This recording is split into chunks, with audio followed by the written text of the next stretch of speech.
జై స్వరాజ్య టీవీ వారికి ముందుగా సమగ్ర శిక్ష ఉద్యోగుల సంఘం భద్రాద్రి కొత్తగూడెం జిల్లా శాఖ తరఫున ప్రత్యేక ధన్యవాదాలు తెలియజేసుకుంటూ ఈ రోజు భద్రాద్రి కొత్తగూడెం జిల్లా కలెక్టర్ వద్ద మేము 15వ రోజు నిరవధిక సమ్మె నిర్వహిస్తున్నాము.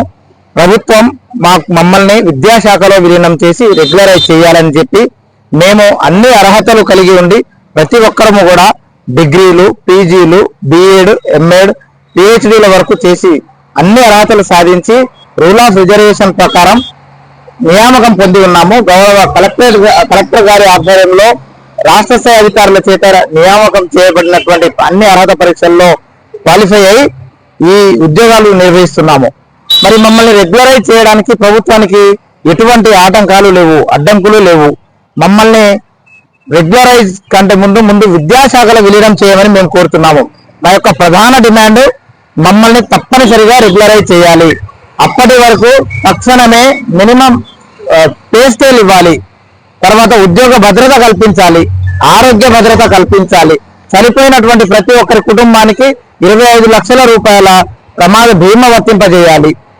ఇవి 61 సంవత్సరాలు మనిషికి రాగానే మీరు కూడా రెగ్యులర్ ఉద్యోగులతో పాటు వెళ్ళిపోమంటున్నారు. కానీ మరి రెగ్యులర్ ఉద్యోగులతో పాటు వీళ్ళకి అన్ని మనం ఇస్తున్నామా లేదా అనేది మాత్రం ప్రభుత్వాలు పట్టించుకోవడం లేదు. దయచేసి మా సోదర కుటుంబాలు ఎవరైతే చనిపోయినారో వారికి తక్షణమే 25 లక్షల రూపాయలు బెనిఫిట్ ఇవ్వాలి. మాకు ఉద్యోగ భద్రత తప్పనిసరిగా కల్పించాలి. అందులో భాగంగా ఈ రోజు మేము ఈ భద్రాద్రి జిల్లాలో వేయించేసి ఉన్నటువంటి శ్రీ సీతారామచంద్ర స్వామి వారిని పాదయాత్ర చేసి అక్కడ దర్శించుకొని స్వామి వారికి కూడా వినతి పత్రం ఇవ్వడం జరిగింది. ఆ స్వామి వారు కరుణించి ముఖ్యమంత్రి గారి మనసు మార్చి మమ్మల్ని రెగ్యులరైజ్ చేయాలని ఈ సందర్భంగా స్వామి వారిని కోరడం జరిగింది.